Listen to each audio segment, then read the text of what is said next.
जनता TV देख रहे हैं आप। मैं आपके साथ दीक्षा शर्मा। बुलेटिन में बात करेंगे देवभूमि से जुड़ी खबरों की। हल्द्वानी में मशहूर यूट्यूबर सौरभ जोशी से रंगदारी मांगने वाले युवक गिरफ्तार। सौरभ जोशी से की 2 करोड़ की मांग।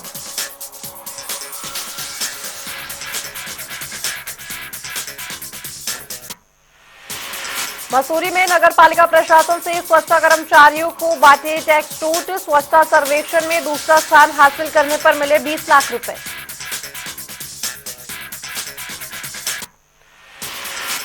रुड़की में पीएमए का प्रशिक्षण। गांव-गांव जाकर जानकारी उपलब्ध कराएंगे कर्मचारी।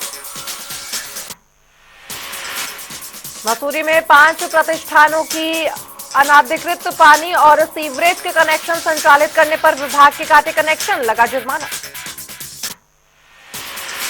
देहरादून में एक बाइक पर 5 लोगों के जाने का वीडियो सोशल मीडिया पर वायरल। यातायात नियमों का कर रहे उल्लंघन, पुलिस ने की कार्रवाई। मसूरी में खाई में गिरी एक कार, 2 युवक और 1 युवती घायल, पुलिस कर रही मामले की जांच। रुड़की के चौली शहाबुद्दीनपुर गांव में आवारा कुत्ते का आतंक। घर के बाहर खेल रहे बच्चों पर किया जानलेवा हमला। उत्तरकाशी में पुलिस ने पकड़ी अवैध अफीम की खेती। मामले में 1 अभियुक्त को किया गिरफ्तार। रुड़की में डिवाइडर से टकराकर पलटी स्कॉर्पियो, 3 की मौत। विकासनगर में इंडस्ट्री एरिया से पुलिस ने किया नशा तस्करी को गिरफ्तार। 26 ग्राम अवैध स्मैक हुई बरामद। 8 लाख रुपए बताई जा रही है कीमत। उत्तरकाशी में गंगा समिति की बैठक में जिलाधिकारी ने दिया आदेश। गंगा और यमुना नदी को निर्मल बनाने के लिए किए जाएगा। हल्द्वानी में पुलिस ने पकड़े शातिर चोर। अज्ञात चोरों ने घर में ताला तोड़कर चोरी को दिया था अंजाम। हरिद्वार में सती घाट के पास अधजला शव मिलने से मचा हड़कंप। चेजिंग रूम में बरामद हुआ 50 वर्षीय शख्स का जला हुआ शव। रुड़की में शादी समारोह में दूल्हे के पिता से लूट की वारदात, पुलिस कर रही मामले की जांच।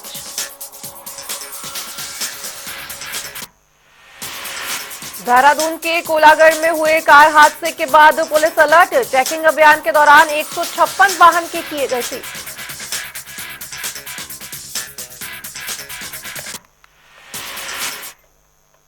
और चलिए रुक करेंगे खबरों का, जहां मुख्यमंत्री पुष्कर सिंह धामी ने मुख्यमंत्री आवास में उच्च स्तरीय बैठक ली और इस दौरान सीएम धामी ने अधिकारियों को निर्देश दिए कि केदारनाथ, बद्रीनाथ, यमुनोत्री और गंगोत्री धाम के शीतकालीन प्रवास स्थलों के लिए यात्रा शुरू की जाए और इसका व्यापक स्तर पर प्रचार प्रसार भी किया जाए। इसके अलावा शीतकालीन प्रवास स्थलों पर आने वाले श्रद्धालुओं के लिए गढ़वाल मंडल विकास निगम के होटलों में रुकने पर किराए में 10% की छूट प्रदान भी की जाए। बता दें कि मुख्यमंत्री अगले सप्ताह शीतकालीन प्रवास स्थलों की यात्रा व्यवस्थाओं की समीक्षा भी करेंगे और ये निर्देश मुख्यमंत्री ने अधिकारियों को जारी कर दिए हैं। तो वहीं बीजेपी के पूर्व विधायक चंद्रशेखर के निधन पर शोक व्यक्त करने के लिए मुख्यमंत्री पुष्कर सिंह धामी रुड़की पहुंचे और इस दौरान उन्होंने परिवारजनों को धीरज बंधाई और पूर्व विधायक की मौत पर शोक प्रकट किया। वहीं मुख्यमंत्री पुष्कर सिंह धामी ने कहा कि पूर्व विधायक चंद्रशेखर एक वरिष्ठ नेता और समाज सेवक थे। उन्होंने अपने जीवन काल में समाज के विभिन्न क्षेत्रों में महत्वपूर्ण योगदान दिया था।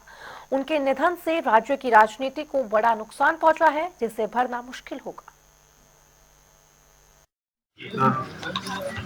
वाला होता है बड़ा हमेशा सरलता के नाते, सहजता के नाते और हर किसी के दिल में उनकी बड़ी अच्छी छाप है। और मेरा भी उनसे बहुत व्यक्तिगत संबंध रहा है।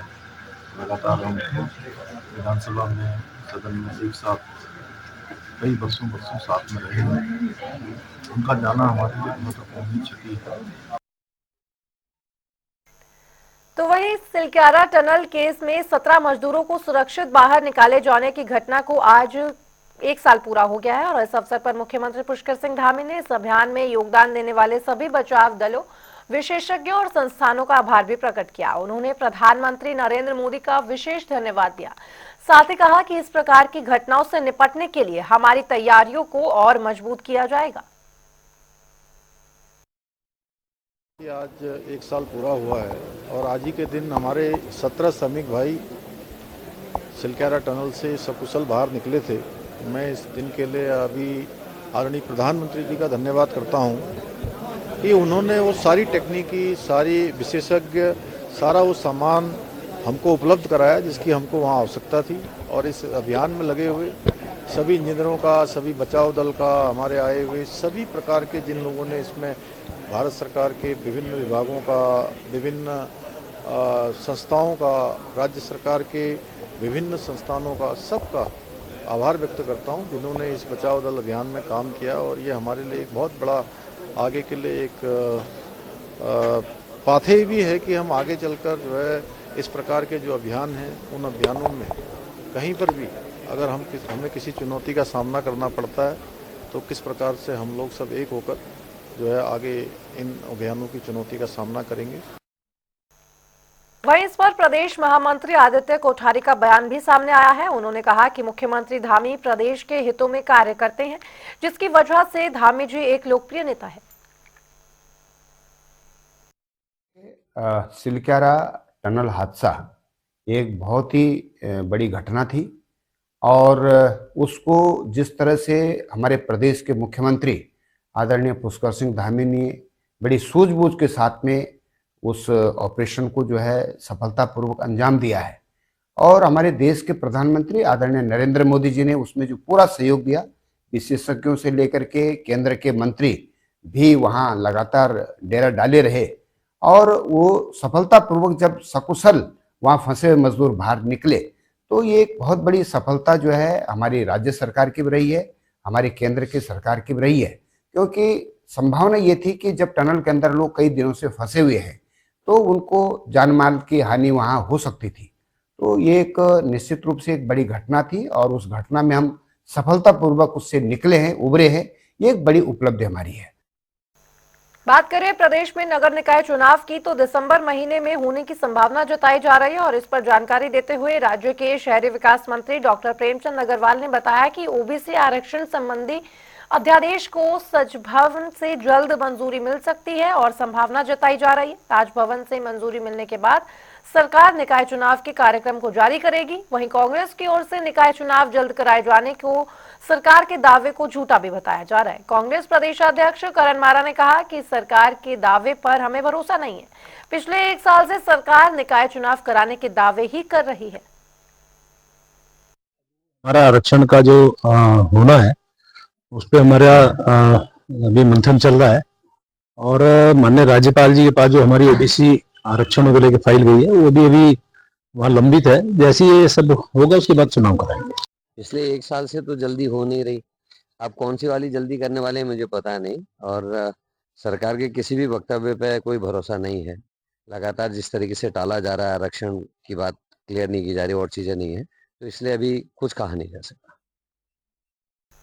वहीं कांग्रेस विधायक सुमित हृदेश ने राज्य सरकार पर निशाना साधते हुए कहा कि निकाय चुनाव में हो रही देरी पर सवाल उठाए। उन्होंने कहा कि राज्य सरकार जानबूझकर चुनाव को टाल रही है, जिससे लोकतांत्रिक प्रक्रिया में रुकावट आ रही है।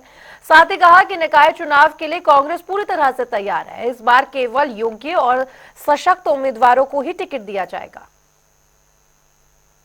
उत्तराखंड के निकाय चुनाव का जो विलंब राज्य की सरकार के द्वारा हुआ है, कहीं ना कहीं सरकार घबराई हुई है और केदारनाथ चुनाव में भी देखिए बड़ा करीबी मामला था और सत्ता बल और धन बल का ऐसा दुरुपयोग मैंने किसी भी बाई इलेक्शन में अथवा इलेक्शन में आज तक नहीं देखा और पूरी सरकारी मशीनरी भारतीय जनता पार्टी के एजेंट बन के कार्य कर रही थी और तभी परिणाम हमारे पक्ष में नहीं आ पाए। फिर भी कांग्रेस के कार्यकर्ताओं को सलाम है, डटे रहे, सारे नेतागण हमारे एकजुट रहे, सब लोगों ने खूब सारी सभाएं करी, पूरा जोर लगाया, लेकिन सत्ता बल और धन बल के आगे हम चुनाव नहीं निकाल पाए। कांग्रेस पूरी मजबूती के साथ निकाय चुनाव लड़ेगी और मेरा विश्वास है कि हमारे प्रदेश की जो महान जनता है निकाय चुनाव में भारतीय जनता पार्टी की जो अव्यवस्थाओं का अंबार झेल रही है, कहीं ना कहीं वो रोष प्रकट होगा और अवश्य बहुत अच्छे नतीजे नगर पंचायत, नगर पालिकाओं, नगर निगमों में हमें देखने को मिलेगा।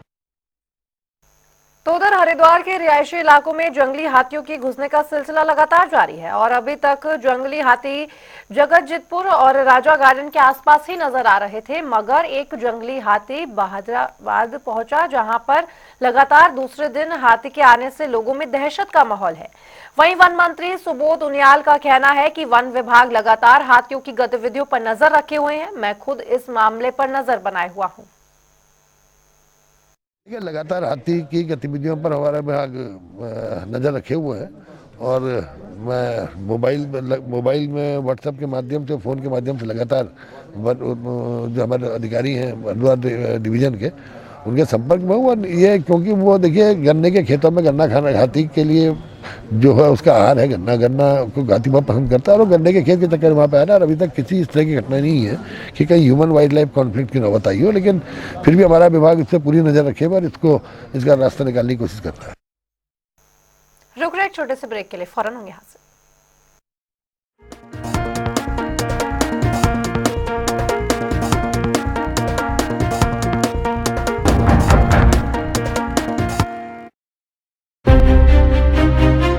Anti narcotics task force highly professional बंदे हायर कीते ने, चाहे वो लॉ अफसर होण, चाहे वो फोरेंसिक दे होण, चाहे होर जांच दे अधिकारी होण, ते अपनी होणगे इन्हां दे।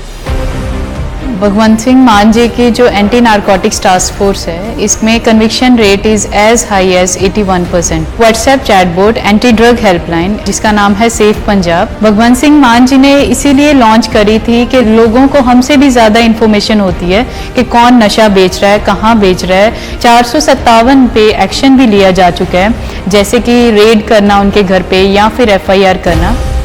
ਜਿਹੜਾ ਨਸ਼ਾ ਹੈ ਇੱਕ ਬਹੁਤ ਵੱਡੀ ਲਾਨਤ ਹੈ, ਪਰਿਵਾਰ ਖਤਮ ਹੋ ਰਹੇ ਇਹਦੇ ਨਾਲ। ਇਸ ਕਰਕੇ ਉਹਨਾਂ ਦੀ ਬੜੀ ਅੱਛੀ ਸੋਚ ਹੈ ਜਿਹੜੀ ਉਹਨਾਂ ਨੇ ਜ਼ੀਰੋ ਟੋਲਰੈਂਸ ਰੱਖੀ ਹੈ ਵੀ ਨਸ਼ੇ ਨੂੰ ਖਤਮ ਕੀਤਾ ਜਾਏਗਾ। ਲਾਅ ਐਂਡ ਆਰਡਰ ਦੇ ਵਿੱਚ ਅਸੀਂ ਕੋਈ ਢਿੱਲ ਨਹੀਂ ਦਿੰਦੇ ਤੇ ਨਾ ਹੀ ਕਿਸੇ ਨੂੰ ਬਖਸ਼ਿਆ ਜਾਂਦਾ। 3.5 ਕਰੋੜ ਲੋਕਾਂ ਦਾ ਇੱਕ ਗੁਲਦਸਤਾ ਹੈ ਪੰਜਾਬ ਸਾਡਾ, ਸੋ ਸਾਰਿਆਂ ਦੀ ਜਾਨ ਮਾਲ ਦੀ ਰਾਖੀ ਕਰਨਾ ਗਵਰਨਮੈਂਟ ਦਾ ਫਰਜ਼ ਬਣਦਾ ਹੈ। मुख्यमंत्री भगवंत सिंह मान के नेतृत्व वाली पंजाब सरकार में है नशे के खिलाफ जीरो टॉलरेंस। पंजाब सरकार का एक और कठोर कदम safe Punjab, anti drug helpline and WhatsApp chatbot. शिकायत दर्ज करवाने के लिए मैसेज करें 9779100200 पर। नशे के खिलाफ हमारा साथ दें।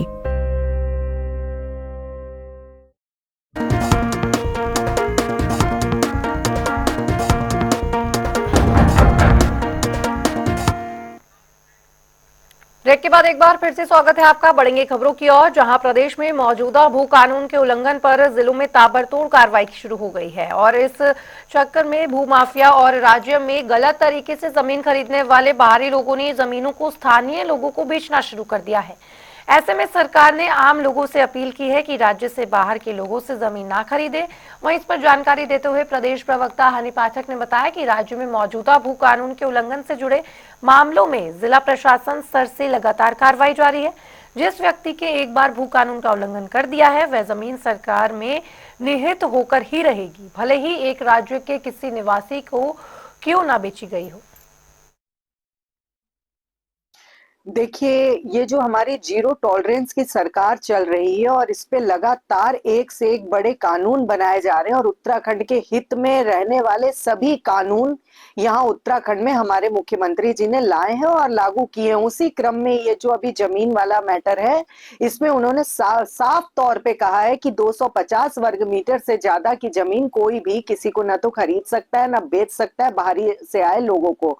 तो ये हमारे उत्तराखंड के हित के लिए लिए जाने वाला फैसला है और इतने कड़े फैसले लेने वाले मुख्यमंत्री श्री पुष्कर सिंह धामी जी के नाम एक और ये फैसला दर्ज हुआ है जो कि उत्तराखंड के हित का फैसला है और उत्तराखंड के हित के लिए जो कार्य आगे करे जा सकते हैं उसके लिए हमारे यशस्वी मुख्यमंत्री श्री पुष्कर सिंह धामी जी निरंतर प्रयासरत है।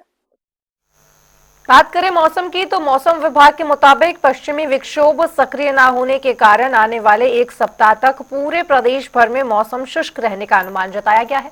मौसम विभाग के निदेशक विक्रम सिंह ने कहा है कि पहाड़ से लेकर मैदान तक आगामी एक सप्ताह के दौरान बारिश का फिलहाल कोई अंदेशा नहीं है। हालांकि सुबह और शाम के वक्त पूरे प्रदेश भर में तापमान में जरूर गिरावट दर्ज की जा रही है। मैदानी इलाकों में न्यूनतम तापमान 8 से 9 डिग्री और अधिकतम तापमान 25 से 26 डिग्री सेल्सियस दर्ज किया गया है। वहीं पहाड़ी इलाकों में न्यूनतम तापमान 4 से 5 डिग्री और अधिकतम तापमान 15 से 16 डिग्री सेल्सियस रिकॉर्ड किया गया है। अभी अगर एक सप्ताह से 10 दिन की भी मैं बात करता हूं तो मौसम करीब करीब ड्राई रहने वाला है। जैसे अभी चल रहा है आपका उसी वैसी स्थिति बनी हुई है। कोई जो पश्चिमी विक्षोभ है वो भी आते हुए नहीं दिख रहा है और कोई लोकल एक्टिविटी भी ऐसा लग नहीं रहा कि कुछ होने की संभावना है। तो आप ये कह सकते हैं कि अभी आने वाले एक सप्ताह से 10 दिन का जो टाइम है इसमें कोई विशेष एक्टिविटी वेदर की है नहीं। करीब करीब ड्राई मौसम और रहने वाला है। धूप दिन में आपको दिखेगी और सुबह शाम ठंडा है। तापमान जैसे मैंने बोला कि मैदानी क्षेत्रों में इस समय जो है न्यूनतम तापमान 8 से 9 डिग्री के आसपास चल रहे हैं और हिल्स में देखें तो 4 से 5 डिग्री है। या अधिकतम तापमान आप देखेंगे तो मैदानी क्षेत्रों में करीब वो 25 से 26 के आसपास है और इसी तरह हिल्स में अगर आप जा रहे हैं तो वहाँ पर वो जो है करीब 15-16 डिग्री है। तो हिल्स में तो ठंडा है ही है, काफ़ी ठंडा हो गया, लेकिन मैदानी क्षेत्रों में भी सुबह शाम खासकर अगर देखेंगे तो काफ़ी ठंडा है। तो लोगों को इससे बचाव करना चाहिए और अभी आगे एक वीक भी जो स्थिति है वो करीब ऐसे ही रहने वाली है। कोई इसमें विशेष परिवर्तन है नहीं जी। तो वहीं कांग्रेस प्रदेश अध्यक्ष करण मेहरा ने बीजेपी सरकार पर हमला बोला है। उन्होंने कहा कि केंद्र सरकार जितने भी मुनाफे की कंपनी है उनके बेचने का काम कर रही है। IMPACL सरकार की एकमात्र ऐसी कंपनी है जो दवाइयां बनाती है, उसे भी केंद्र सरकार बेचने का काम कर रही है। देखिए, लगातार मुनाफे में जो कंपनियां हैं उनको केंद्र सरकार बेच रही है। भारत की केंद्र सरकार की एकमात्र ऐसी कंपनी या ऐसा निगम जो दवाइयां बनाता है IMPACL, जो अल्मोड़ा ज़िले में है और रामनगर से लगा हुआ क्षेत्र है, उसको बेचने का कोशिश सरकार कर रही है। ये कंपनी पिछले 3 साल में अगर हम हिसाब लगाए, पहले साल 15 करोड़, दूसरे साल 40 करोड़ और तीसरे साल 29 करोड़ रुपए का लाभ लेने वाली कंपनी है। उसके बाद भी उसको खुर्द-बुर्द किया जा रहा है। और एक ऐसे व्यक्ति को, संजय गुप्ता है, रामलाल जो बीजेपी और RSS के एक बड़े नेता हैं, उनके भांजे हैं, वो इसके हाईएस्ट बिड करता है और जो वहाँ बार बार वहाँ के MD के साथ जा कर कोशिश कर रहे हैं। फ़ायदे में रहने वाली कंपनी को क्यों बेचा जा रहा है और बीजेपी के बड़े नेता लोग किस तरीके से देश की संपत्ति और परिसंपत्तियों को खुर्द-बुर्द कर रहे हैं, ये उसका एक जीता जाता उदाहरण है। तो वहीं देहरादून में लगातार हो रहे सड़क हादसों के बाद प्रशासन पूरी तरीके से मुस्तैद नजर आ रही है और SSP ने भी सभी थानों को रातों रात बैरिकेडिंग लगाकर आने जाने वाले लोगों की वाहनों की जांच पड़ताल करने के दिशा निर्देश जारी किए हैं। वहीं RTO एनफोर्समेंट अधिकारी राजेंद्र बिराटिया ने कहा कि RTO की ओर से समय समय पर रात्रि गश्त की जाती है, जिससे बिना हेलमेट पहने और नशे में धुत और साथ ही तेज गति से गाड़ी चलाने वाले वाहन चालकों का चालान भी किया जाता है। परिवहन विभाग की जो है एक जॉइंट एल्कोमेट्री चेकिंग की जा रही थी। शहर में हो रही दुर्घटनाओं की रोकथाम के लिए एक जॉइंट चेकिंग अभियान हमने पूरे शहर में चलाया, जिसमें जो है हमारी 4 टीम जो है शहर के सभी क्षेत्रों में जो है इस प्रकार की चेकिंग कर रही है। तो प्रेमनगर और एक टीम हमारी घंटाघर के पास और एक टीम हमारी क्रॉसिंग में चेकिंग कर रही है अभी। इसमें जो है अभी एक टीम ने हमारी जो है 2 लोगों को जो है अभी एल्कोमीटर में जो है चेकिंग के दौरान पकड़ा गया। तो उधर हरिद्वार जिले में बिना पंजीकरण संचालित यूज्ड कार बाजार पर प्रशासन ने सख्ती शुरू कर दी है। वहीं बिना लाइसेंस वाले पुराने वाहनों की खरीद फरोख्त करने वाले डीलरों की सूची भी तैयार की जा चुकी है। साथ ही डीलरों को नोटिस भी जारी करना शुरू कर दिया गया है। बता दें कि केंद्र सरकार की नई नीति के तहत अब केवल पंजीकृत डीलर ही पुराने वाहनों की खरीद फरोख्त कर सकेंगे।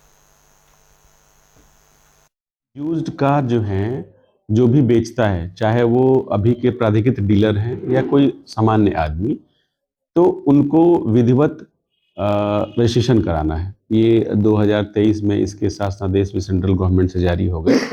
तो जैसे ही ये जारी हुआ तो सबको मौखिक रूप से अवगत कराया गया, लिखित रूप से बता दिया गया, लेकिन ये संज्ञान में आया कि अवैध रूप से लोग इसको बेचने और खरीदारी कार्य कर रहे हैं। तो इसमें हमारी टीम, जिसमें हम और ARTO प्रवर्तन रश्मि पंत, श्रीमती रश्मि पंत मैम भी थी, हमारे परिवहन कर अधिकारी भी थे, सबने हमने छापामारी की। छापामारी करके करीब करीब जनपद में मोर देन 500 व्हीकल्स जो उनको हम उनका नंबर नोट करके लाए और उनको ब्लैकलिस्ट करने की कार्रवाई की जाएगी। साथ साथ 7 डीलर्स को जो बेच रहे थे उनको हमने नोटिस भी दिया कि आप 7 दिन के अंदर इसको विधिवत रजिस्ट्रेशन अपना करा लें। तो वहीं राजधानी देहरादून को डस्टबिन फ्री बनाए रखने के लिए नगर निगम लगातार प्रयास कर रहा है, लेकिन दूसरी तरफ कूड़ा उठाने का शुल्क नहीं देने वालों पर कार्रवाई करने के लिए नगर निगम ने महिला समूह से उन भवन स्वामियों की सूची मांगी है। इस बात को लेकर देहरादून के नगर आयुक्त गौरव कुमार ने कहा कि जो लोग कूड़ा उठाने के सामान्य शुल्क को देने से आनाकानी कर रहे हैं, वहां पर निगम की टीम भेजकर उन्हें समझाने की कार्रवाई शुरू हो चुकी है। साथ ही उन्होंने कहा कि अगर वह शुल्क देने के लिए नहीं मानते तो उन पर नियमानुसार कार्रवाई की जाएगी। देखिए, हमारे 47 वार्ड्स में वाटर ग्रेस कंपनी के द्वारा डोर टू डोर कलेक्शन किया जा रहा था। इसमें यूजर चार्ज के लिए कोई व्यवस्था नहीं थी, जिसमें तत्कालीन प्रशासक महोदया के निर्देशों के क्रम में महिला समूहों को वार्ड आवंटित किए गए थे। अभी तक 38 वार्ड आवंटित किए जा चुके हैं। महिलाओं के द्वारा उसमें घर घर जाकर यूजर चार्ज कलेक्शन किया जा रहा है। कुछ वार्ड्स में ऐसा इश्यू आ रहा है कि लोग यूजर चार्ज देने में आनाकानी कर रहे हैं अथवा अभद्रता की जा रही है। ऐसी कई जगह से शिकायतें प्राप्त हुई हैं। अभी हमारे द्वारा उसमें अपनी टीम्स को भेजकर समझाने की कार्रवाई की जा रही है। यदि ये स्थिति जारी रहेगी तो ऐसे हाउस होल्ड्स पर नियमानुसार कार्रवाई भी की जाएगी। बात करें बांग्लादेश में हिंदुओं पर हो रहे अत्याचार की, तो शेख हसीना के इस्तीफे के बाद हिंदुओं पर अत्याचार बढ़ गया है। कई जगहों पर मंदिर में तोड़फोड़ और हिंदुओं पर हमले किए जा रहे हैं, जिस पर अब बागेश्वर धाम के बाबा धीरेन्द्र शास्त्री से लेकर कई साधु संतों ने चिंता भी जाहिर की है।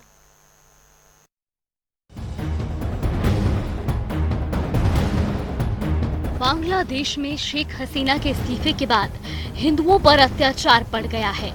कई जगहों पर मंदिरों में तोड़फोड़ और हिंदुओं पर हमले हुए, जिसका असर अब भारत पर भी देखने को मिल रहा है। इस मसले पर बागेश्वर धाम के बाबा धीरेन्द्र शास्त्री से लेकर कई साधु संतों ने प्रतिक्रिया दी है। बहुत बड़ा दुर्भाग्य है, चिंतापूर्ण है। भारत सरकार को अंतर्राष्ट्रीय स्तर पर इस मामले को उठाना चाहिए कि वहाँ हिंदू परिवारों को, उनकी बहन बेटियों को लूटा जा रहा है, उनकी अस्मिता लूटी जा रही है, मंदिरों को तोड़ा जा रहा है। वहाँ के हिंदू अगर बुजदिल ना हो, कायर ना हो, तो सड़कों पर उतर करके अपनी एकता का परिचय दें। अगर वो ऐसा नहीं कर रहे तो निश्चित रूप से वहाँ का हिंदू कायर है, बुजदिल है, और वो शायद कभी भी अपनी संस्कृति को वहाँ सुरक्षित नहीं कर पाएगा। दरअसल बांग्लादेश में इस्कॉन मंदिर के अलावा 4 मंदिरों में तोड़फोड़ की खबर है। इसके साथ ही वहाँ हिंदू समुदाय के लोगों को निशाना बनाया जा रहा है, जिसको लेकर अब भारत के संत समाज और धर्म गुरुओं ने चिंता जाहिर की है। हम लोग ये कीर्तन सभा ऑर्गेनाइज किए हैं क्योंकि बहुत बार जो बांग्लादेश के लोग को लगता है, जो माइनॉरिटीज है, उनको लगता है कि पूरा विश्व उनको भूल चुका है और उनको उनकी तरफ कोई ध्यान नहीं दे रहा है। तो आज कीर्तन के माध्यम से हम सभी उनके सुरक्षा के लिए प्रार्थना कर रहे हैं और उनको बताना चाहते हैं कि भाई आप लोग सभी लोग हमारे हृदय में हैं और हमारी प्रार्थना में हैं। बांग्लादेश में जिस तरह से हिंदुओं, सिखों के साथ साथ अल्पसंख्यकों को निशाना बनाया जा रहा है और अब इसी कड़ी में इस्कॉन धर्म गुरु चिन्मय कृष्णा दास प्रभु की गिरफ्तारी और हिंदुओं के हालात पर अब भारत में भी विरोध के स्वर गूंजने लगे हैं। बांग्लादेश सरकार को बोलेंगे कि अनति विलंब जल्द से जल्द निश्चित रूप में चिन्मय प्रभु को विमुक्त किया जाए, और अगर चिन्मय प्रभु को विमुक्त नहीं किया जाता है तो भविष्य में जो भयावह परिस्थिति होगी, पूरा दुनिया, संपूर्ण विश्व उसका साक्षी रहेगा। हम लोग ये गुहार लगाएंगे कि चिन्मय कृष्ण प्रभु जो सारे हिंदू समाज का आवाज बुलंद किया, हिंदू हृदय सम्राट चिन्मय वीर सन्यासी चिन्मय कृष्ण प्रभु को without any condition Bangladesh government रिहा करे। आज डिप्टी हाई कमीशन में क्या मांग गुहार लेके जा रहे हैं? हम लोग ये गुहार लगाएंगे कि बांग्लादेश में संख्यालघु हिंदुओं का सुरक्षा निश्चित किया जाए। इसके साथ ही मंदिरों, गुरुद्वारों और उनके व्यापारिक प्रतिष्ठानों को तोड़ा जा रहा है, जिसके बाद भारत में साधु संतों और सर्व समाज के लोगों ने दुनिया भर के लोगों से हिंदुओं और अन्य अल्पसंख्यकों की सुरक्षा के लिए कदम उठाने की अपील की है और साथ ही भारत सरकार से इस मामले पर अंतर्राष्ट्रीय स्तर पर कड़े कदम उठाने की भी मांग की है। न्यूज डेस्क, जनता टीवी।